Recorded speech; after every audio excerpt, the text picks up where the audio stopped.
Mayong hapon sa amin. Yes.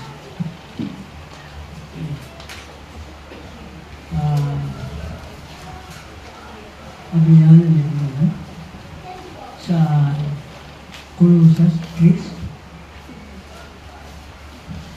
Jis,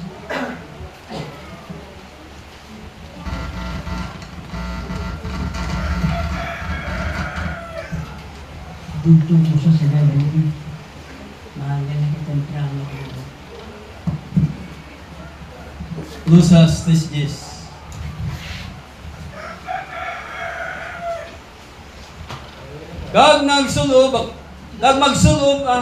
Kag nagsulob kamo sang bag-ong kinaugali nga ginapabago sa hibalo suno sa larawan sang nagtuga sini.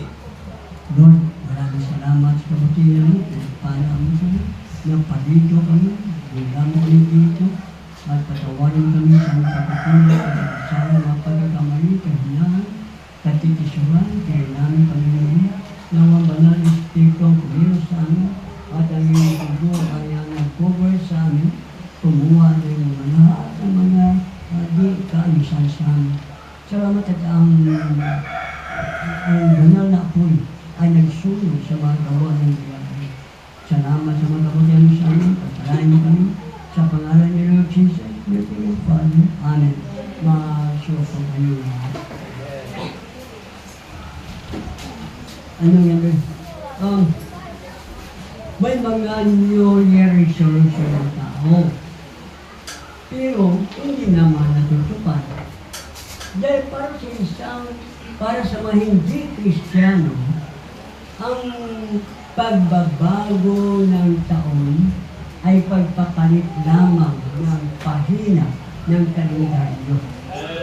Sa mga ang New Year resolution ay na hindi niya nagagawin ito, ito'y magbabago siya, hindi niya mangyayari yan. Sapagkat ang kay Kristo lamang, ang sino kay Kristo, ay bago siyang nilalang. At ang lahat ng mga luma, wala na lahat ay bago na. Kaya sabi nga, kung tayo'y na born again,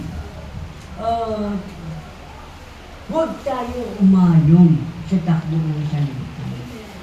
Baguhin natin ang ating kaisipan kung ano ang nakakalugod sa Panginoon.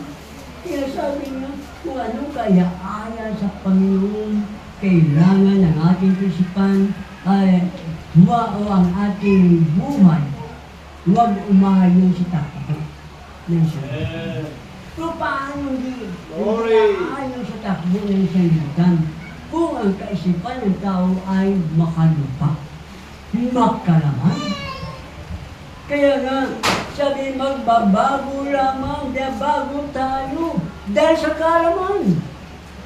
Kalaman ng ano? Kalaman na nagtawag sa atin. Sino tumawag? Si Kristo. Kanino kalaman? Kay Kristo. Kailangan yun ang ating maging sa ating kaisipan. Amen. Sinabi nga, dinubad natin ang ating unang pagkatao. Ang unang kalikasan.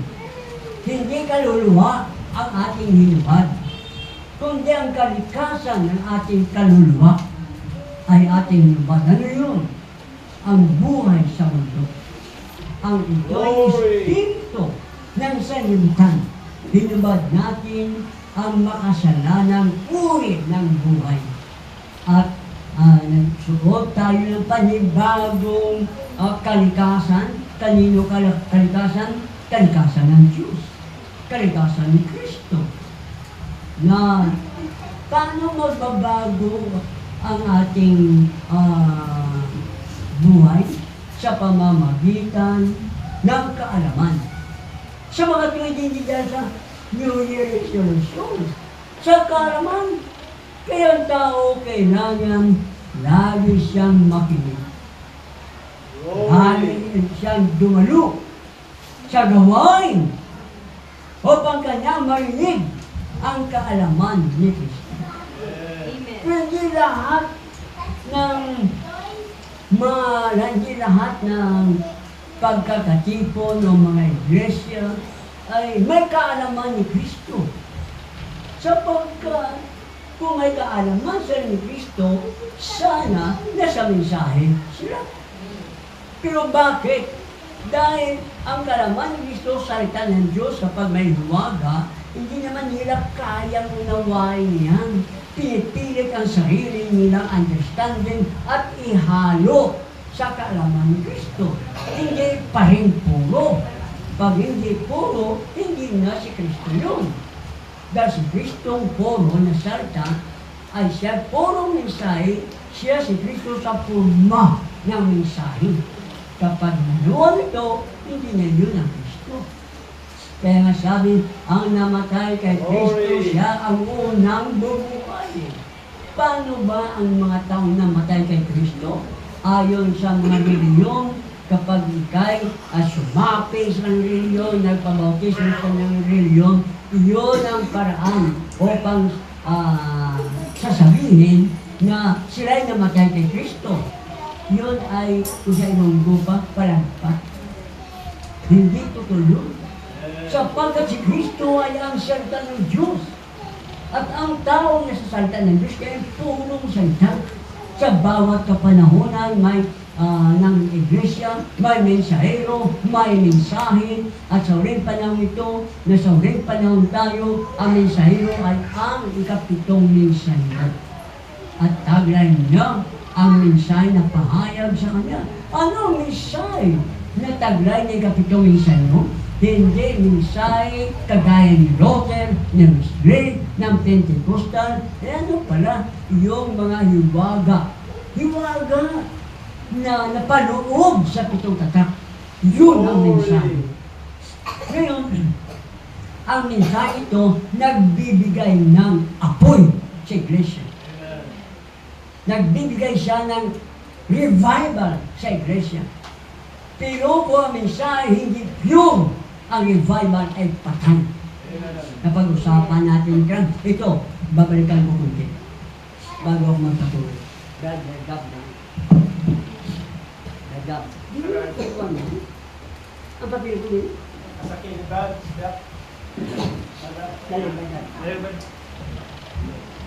Sa likod.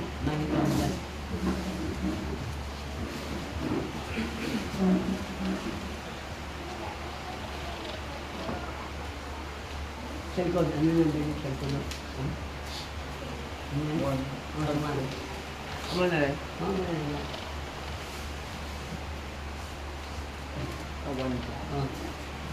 Ibalik ko lang na karaan natin.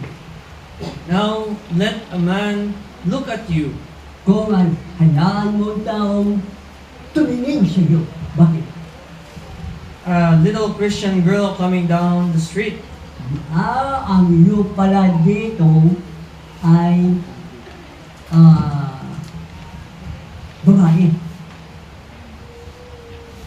Ang pinag-usapan dito, pinapatungkulan, Kristiyano. Hindi sinners. Kristiyano na young people. Kristiyano young people ang pinapatungkulan dito. Nagtitingin, titingnan ka ng tao. Sinong tao? Lalaki ang titingin. Si Pretty, maganda, sweet, matamis o maayos. innocent little thing. Innocent little thing. Inosente sa maliit na bagay. All dressed sexy. Kaso lamang, ang damit, siksi. Inosente. Kristiyano. Young people. Pero ang pananamit, pang siksi. Pang sanlibutan. And the sinner looks upon her At ang makasalanan na titigil sa kanya to lust after her. at nagkaroon ng pagnanasa sa kanya At the day of sa judgment, araw ng pag-hukom. when this man answers for Kung committing itong tao adultery, nito ay managot sa Diyos dahil sa kasalanan pangangano niya, adultery, who is guilty? sino ang guilty? Sino may kasalanan? Her. Siya! Siya! Yung babae na nagsuot ng sexy damit. Tulad niyang awitin, yung spaghetti, pataas pa ba? Ngayon ang suot naman ng mga taga-salibutan ng mga babae. Sabi, maganda raw ginagaya. Kung Kristiyano siya. Dapat hindi. Dapat maging ehemplo ang Kristiyano. Kaya, ang pananamit, hindi naman basihan na kisyo ang damit niya maayos, hindi niya siya matatawag na sinner, makasalanan. Ang hindi sasampalataya sa salita, makasalanan. Tandaan natin yan. Hindi dahil mabait siya, dahil maugdang siya, banal siya, hindi siya matatawag na makasalanan. Dahil ang hindi sasampalataya sa mensahe ay makasalanan. Siya, brother? Ano yun? Tapos na. Tapos na. Maybe someday you'll find out it's not me trying to be a smart aleck. Okay. It's with godly love. Okay. Dahil sa mga Diyos na pag-ibig, nasasabi niya, hindi dahil siya ay kakaiba ng tao na sabi, mabagsik siya kung kanya ang mga babae. Hindi ganoon. Siya pag-ibig ang dahilan. See? Number 2. Ano ito? So ano ito? Dahilan. Ano kaya sa Mateo 5:28?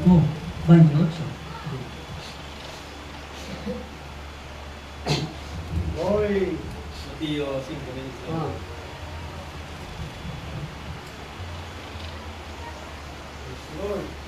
Apang ako nagasiling sa inyo nga ang tagsa nga nagatulog sa babae sa pagkaibog sa iya, nakapanglay na sa iya sa tigpusoon niya.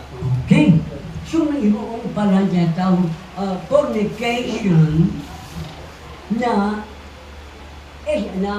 sa espiritu. Hindi pa niya nagawa sa aksyon, ngunit sa espiritu, nagkasala na siya ng pangangalaga. Tumingin pa lang. Pagkatapos sasabihin ng iba, na kung wala naman relasyon, pwede. Kung gano'n pwede ka pala bumili ng kilo-kilo. Wala ka namang relasyon.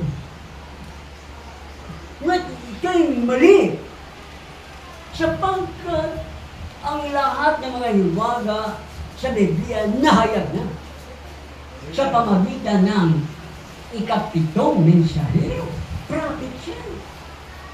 At sinabi ni Kristo na ang isang lalaki na nakatingin lang, tingin pa lang sa isang babae na may pagnanasa sa babae, nagkasala siya ng pangangaluya. Bakit? Paano ang babae ang dahilan? Hindi ba talaga dahilan? Dahil ang babae ay mas guilty siya sa kasalanan ginawa ng lalaki dahil sa kanyang panunuot ng tabi. Pero, hindi dahilan yun. Pwede ka kasing tumingin sa babae. Kahit ano pa dyan, kahubad pa dyan. Tulad halimbawa, sinabi ni Ronald sa akin, tumawag siya na doon sa pinuntahan niya sa Europa, dahil ang temperatura nila to, 37, next week daw, mga 42. Pero mga babae nila lumalakad, si kalsada naka-bra at naka-underwear. Pero nanonood ang mga tao, nakatingin, wala man. Ang mga bata, pinalaro mo yung babae, lalaki, ikaw ba? Tingin lang, pero wala. Bakit? Dahil walang malisya sa kanyang kaisipan. Ang malisya nandun. Ano yun? Kaalaman iyon ng serpente. Na sinabi ng Panginoon, huwag mo kainin dahil iyon ay may pagkakalam ng mabuti at masarap. So yung kabanalan sa kaisipan na niyadan at iba, nawala. Dahil tinanggal ito ng serpente at ang pinalit ay ang kaalaman ng demonyo.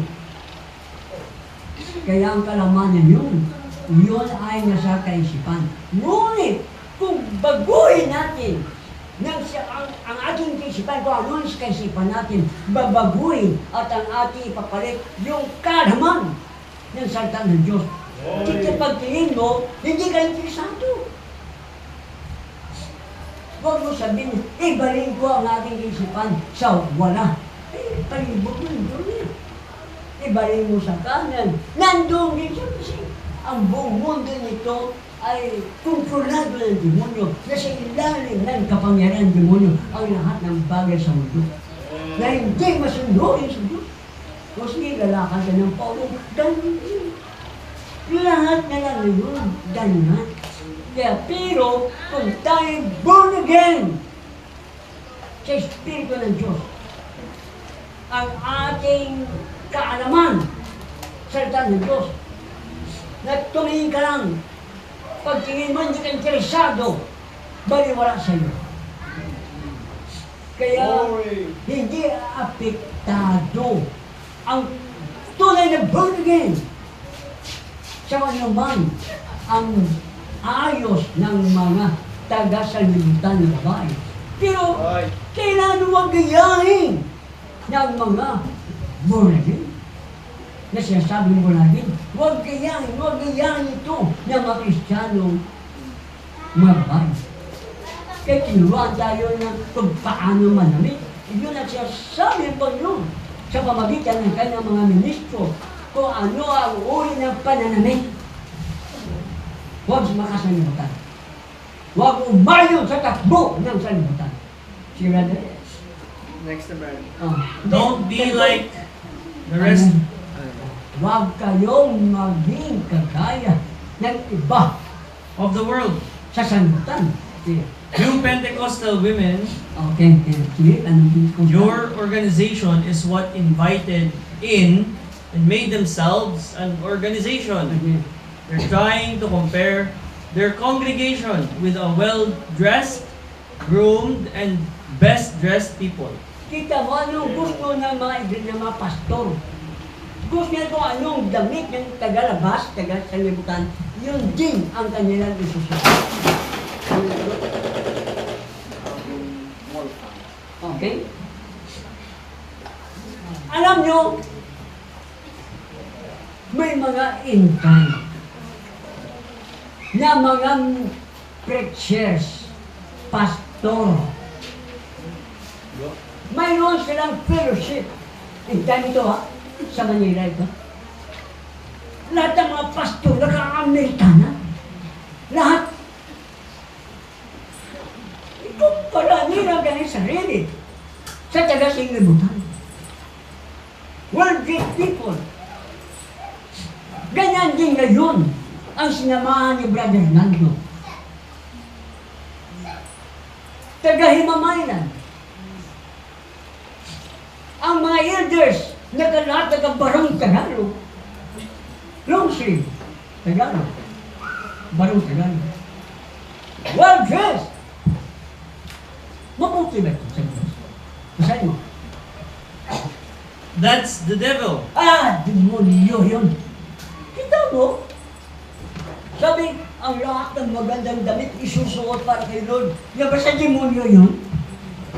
Dahil gusto nila ilibera ang sarili nila sa taga-sanlibutan. It's all the devil. Brother, it's all the devil or That's the devil. Demonyo talaga. Hindi sa demonyo, kundi talagang demonyo. Ang babae pa naman, pero mga demonyo pala. Hindi sila lasinggero. Mababait, matuwid, may kabanalan, pero demonyo. Dahil gusto nila na maging kagaya ng sanlibutan. Ako ba ito may sabi? Hindi ako. Ang mensahe. Amen. Pag sinabi, demonyo, demonyo. Sabihin niyan, bakit? sabihin talaga natin yung brother din yan, message din yan. Kung message, sinabi namin mensahe, sa demonyo yun. Pag demonyo. Huwag na natin ipagtanggol ang demonyo. Huwag natin ipagtanggol ang mali. Luminya tayo sa tama. At yun ay ang mensahe. See, That's the devil. Don't you believe that? They're What? presuming it's alright, but it isn't. Kaya huwag niyong gagawin yan. Inakala nila tama ito. Presuming. Ano yung presuming? Inakala nila nito tama. Inakala lang nila yun. Bakit? Kasi hindi sila sumunod at nakalinya sa mensahe. Kung ano nasa isip nila, kung ano nakita nila, doon sa susunod. That's presuming. Na yun ay tama. See? See? But it isn't. God said not to do Pero it. hindi pala ito tama. Sinabi ng Diyos, huwag gawin yan. See? They think it's alright. It's just Akala nila, tama yun. Pero, presuming. They're just presuming. kita mo, tama, pero yun pala ay naangkinan nila. Na akala na ganito, pero hindi ka tama. Isipin. See? Absolutely. Oh, next.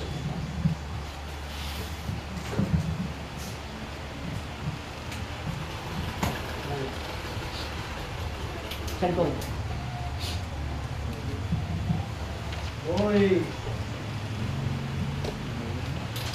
Influence.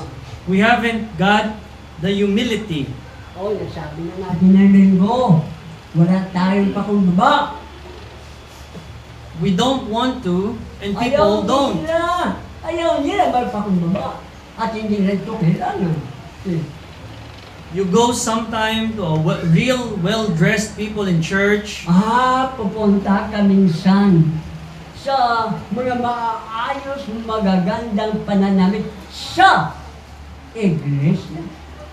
Kita mo, magagandang pananamit sa iglesia. Naalala ko pa yan kay Kibuloy, nagsimula. Ang kanyang mga musician, lahat ng mga ginagamit ay naka-Amerikana lahat. Pero, kung saan-saan gilid lang yan, kinuha ang mga bata niya, mga tao niya. Pagdating doon, maligo at bihisan ng uniform nila. Well-dressed! Sasabihin sa nanonood sa pilit, magayaman sila, magaganda, manatili-hinti, mga well-dressed people. Ganon ginagaya ito ng mga intay. Sana mahilig nila. Sige. They'll come in, and if you are not dressed just right, May papasok sa iglesia yan kapag hindi maaganda ang iyong kasuotan. Ano? they'll look at you Titingnan ka and talk. at kausapin ka. Ano yun? Pag pumunta ka rito ulit, isuot mo pinaka-dress. Kung wala ka, bumili ka. See? They shouldn't do that. Huwag nilang gawin yun. Kita mo, ayaw ng propeta maggawin yun. Pag sinabi hindi mo gagawin, huwag mong gawin. See? And professing Christianity, Pagkatapos, sinaangkin nila sila'y Kristiyano. I think it's just a profession, Sabi, pag-aangkin lang yun eh. not a possession. Hindi talaga siya Kristiyano. I believe Naniwala siya, a real old-time experience with God kung sila may Holy Ghost baptism sa Diyos, will make a tuxedo coat, put his arms around a pair of overalls, and say, "Brother, I really believe it. tapos, It's true. A calico dress with a silk will call sister. Yes, sir. Because it isn't the clothes. kita mo, hindi pa lang anong damit ang susuot niya. Hindi importante kung anong damit ang susuot niya. no, importante dyan. Sige. It isn't the person, Hindi rin ang tao yun kung sino siya. it's Christ. Si Kristo! What's on the Sabi inside? ni Pablo, wala akong nakita kahit sino sa inyo, kundi si Kristo nakita ko. Sabi ng propeta, si Kristo din yun. Ang ating titingnan si Kristo, hindi ko anong pananamit ng tao. Na si, kung siya yung magandang damit. Si, What's on the inside, and we, kung anong siya sa loob, tinutukoy sa puso niya, sa kaluluwa niya. Tapos, and we should humble ourselves. at kailangan ipakumbaba natin ang ating sarili. Ipakumbaba natin ang sarili natin. Si Kristo Diyos. Amen. Hari! Bumaba at nagpakumbaba. Pastor siya eh. Pag sabi pastor, pastor. Pag sabi pastor, bakiro. Mas mababa pa siya sa mga tupa. Dahil bakiro siya eh. Ganyan ang mga ministro, ganyan ang mga pastor, magpakumbaba dahil hindi sila mga sikaan man, hindi sila mga matataas na puli. Pastor lang, bakiro lang sila ng iglesia. Pero, ang mga pastor, Brad, kamusta? Hindi ako si Brad, si pastor ako. Tulungan ka pa din. Espiritu ng Brad. Pag Espiritu tawagin ng pastor. Ang pag-Espiritu ay dahil sa niyang pagkatao. Dahil may Kristo. At hindi sa profession.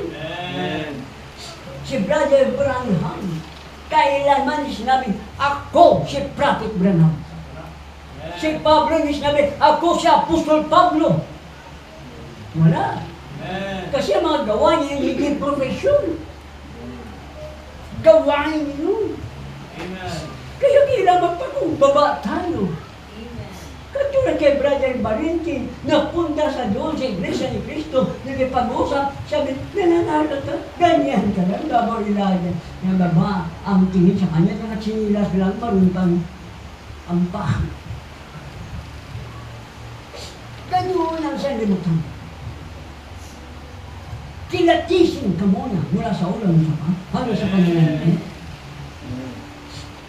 Pero sinabi ang Panginoon, ang mga ministro ay hindi kagalangan, ay hindi magandang kanilang sitwasyon sa mundo nito. Amen. Kawawa ang mga ministro. Pero ngayon ang mga ministro, hindi kawawa. Mga hari sila, mga Panginoon sila. Kasi gano'n? Okay, gano'n. Magpakumbaba tayo. Alam natin ito. Tama. Kaya tayo ang magpakumbaba. Lord. Kaya niyo magpakumbaba? Amen. Jesus said, Ah. some of them said, well, if we got more members, At sinabi ng iba, si Kristo ang sabi noon, kung magkaroon tayo ng marami pang mga membro, if we got a bigger at organization, kung magkaroon tayo ng malalaking organisasyon, malaking organisasyon, if we got this, ah, or other better dressed people, at magagandang mga taong magagandang pananamit ng tao. Okay. if our churches are growing, Kung mga iglesia ay lumalago, our organization, denomination, our organisasyon, ministers at pati ministro, are better trained, are bigger trained. Hindi trained, bigger trained.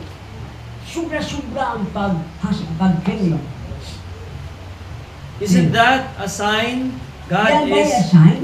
God Sign is ba with yun? us? Tanda ba yun ang Panginoon Diyos na sa kanila? Sino? No, sir, Hindi, pag Ginoo, has nothing to do with it. wala yun. Hindi ba yan? Akala niyo ba? Ipakita natin sa mga tao well-dressed tayo. Para sabihin ng Panginoon sa atin, dahil mayaman tayo, pinayaman tayo, tagpana tayo, mga taong mga demonyo ang kaisipan. O kung paano nila masabi ang paraan na sila'y ang Diyos ay nasa kanila. Sila na? Next number, number Meron pa, 2. meron. Ang muna sa number 1. Kasi, Number 2, it's the prettiest bunch of dressed people. Talagang magagandang karamihang mga tao. Well-dressed. Magandang pananamit. Most modern there is. Modern. Talagang mga modern. Tapos, Most beautiful church. mas magandang iglesia. Biggest organization. Malaking organisasyon. See, most modern there was. Most beautiful there was. Yun talagang magaganda sila ang kanilang sasyalan. Why? There was the most reasonable thing can be said. At magagandang bagay ang masasabi mo. No, pag manigal. Sila. Why wouldn't? Kasi, Tapos ang wala na. Number 2. ano na? Why? Sa likod. Okay. Tapos na? Oh. Kasi, wala. Okay. Yan. Sila. Sa likod. Letter B, Brad. Oh. Yan. Then. Okay. Now I want you to notice the same pillar of fire. Ito naman, pakinggan nyo. Pansinin nyo, yun pa rin ang haligi apoy. Ang ano? Okay. The same pillar of fire is leading the people again to a promised land. Okay. Itong haliging apoy ay siyang nagdala sa kanila doon sa Kanaan. Pero sa bagong tipan, sa iglesia ng panahon ito, yung haligi apoy pa rin ang magdadala sa pangakong lupa. Ano dito ko dito? Si The millennium. ang milenyum. Ano magdadala sa atin sa milenyum? Yung haliging apoy. At sino yun? Holy Ghost. Ang banal na Espiritu magdadala sa atin sa milenyum. Kapag wala ang Holy Ghost, hindi siya makarating sa milenyum. Hindi nga siya mararapture. Dahil ang may Holy Ghost lamang ang mararapture. Paano siya magkaroon ng Holy Ghost kung wala siyang mensahe? Kung mayroon siyang mensahe, hindi naman pure. Paano siya magkakaroon ng Holy Ghost? Dahil ang Holy Ghost, yun ang haligi niya po na magdadala sa kanya sa rapture. Ito rin ang magdadala sa atin sa millennium. Where we found under the inspiration of the sixth seal. Ito'y revelation sa ilalim ng ika-anim na tatak. It's never been taught before. Hindi pa ito tinuro before noon. Kasi ito'y tinuro lamang, nireveal lamang ng buksan ang pitong tatak. How the earth has to be purified before the millennium. Kita mo, ang lupa lilinisin bago ang millennium. Alam nyo, nakinig ako sa AI, tinanong ko gagabi. Ang mundo ba lilinisin na apoy sa panahon ng Malakyas? Sabi, masusunog sa pamagitan ng Armageddon na maging abo ang mga tao. Sabi niya, hindi. Ang sunod daw ay pagkatapos ng millennium. Kita mo. Hindi nga lang 2 beses sunugin ang mundo. Kasi karunungan ng tao. Ibang karunungan ng Diyos. Ang karunungan ng Diyos na inihayag niya sa kanyang kapitong mensahe na probita. Sabi pa, ang abo daw ng makasalanan na lalakaran ng mga matuwid, hindi daw literal yan. Ito daw ay mga masasama, mga gawa ng masasama, ang lalakaran ng mga matuwid. Paano Para na ang mga masamang gawa. Ang Biblia sinasabi, abo! At tinanong ko, paano gagapusin ang Diablo sa loob ng 1,000 taon? Sabi niya, hindi siya literal gagapusin, tama? Ngunit sabi niya, dadaigin siya, i-overthrow siya ng kapangyarihan ni Kristo. Kita mo mali. Akala mo totoo, mali ka. Sa demonyo ang mga sinasabi niya. Dahil inililigaw nila ang tao sa katuwiran. Eh kung wala ko alam sa minsay, paano ko? Paano yung nakahinig ka balik? Kaya, huwag kayong maniwala lahat sa AI na yan na ang pinag-usapan, iyon ay na-feed sa kanisa, sa AI ng mga matatalino matulungan. Amen. Friends, Pillar of fire is leading them to a millennium. ano ito? Halina po ang magdadala sa atin sa milenyum. Amen.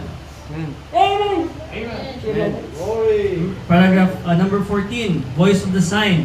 Everything travels in a three with God. Diyan na lang nga. Next.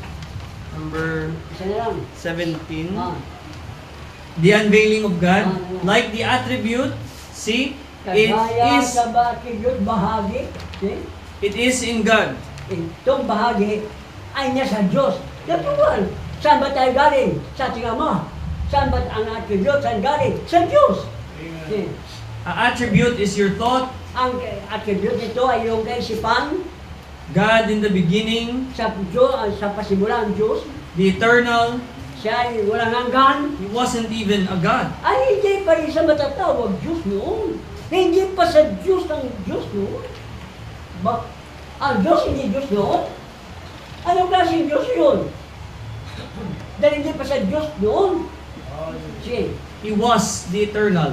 ano siya? Siya ay walang hanggan. Amen. Glory. Sige, He wasn't even God. hindi pa siya Diyos. God is an object of worship. Ang Diyos ay isang bagay na sinasamba. Sa mga tama. Paano sasabihin niya siya ay sasambahin? Wala namang sasambahin. Dahil nagkaroon lang ng pagsasamba na ang Diyos gumawa ng kanyang katawan na siyang theophany body. Siya ang theophany body, isang bagay na sinasamba. Yung wala bang theophany body, hindi pa siya matatawag Diyos. Sige.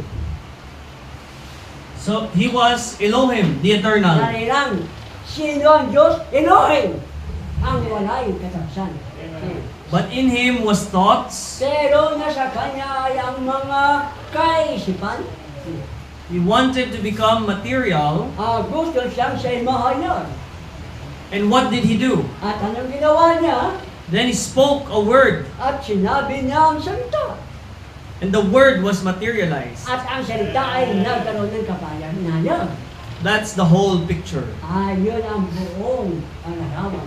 From Genesis to Revelation, nothing wrong. It's Elohim materializing. lang, walang mali. Siya si Elohim na hayag. So He can be touched, feel. Kaya atin siyang mahipo at ating maramdaman. And in the millennium, At yan lang, at sa millennium, there is Elohim sitting on the throne. dali lang. Ulit nga. In the millennium, And there is Elohim ay sitting Elohim na nakaupo on the throne. sa trono, kulang. That's right, with all of His subjects around Him. Kita mo? Sa millennium yun. Sino ang uupo sa trono? Si Elohim. Sino siyang gano'n? Si Kristo. Siyang Elohim. Si Elohim at ang Panginoon Diyos, isa. At tayo kasama niya sa millennium. Kaya paano sabihin nila si Jesus hindi Diyos? Elohim siya. Amen. Kasama ni Kristo tayo. Magpatuloy kayo. Magdinya kayo sa salita. Ano mangyari? Magpatuloy kayo. Ang magpapatuloy hanggang sa wakas, siya mariligtas. Ano mangyari? Magpatuloy. Hadlangan kayo ng demonyo, balabagan kayo, patuloy kayo. Sisirain ng Diyos ang mga harang ng demonyo. ang mga barriers na yun. Tatanggalin lahat ng Panginoon. Kaya salamat sa Diyos. Tumayo ang bawat isa. Ang mga kabanyan, siyempre namin, kaya masalamatan ka namin. Sapagkat nandito na, alam na namin, pinahayag mo na kami ay kasama sa milyon. Sa walang hanggan, salamat din sa pangalan ni Jesus Christ. Amen. Amen.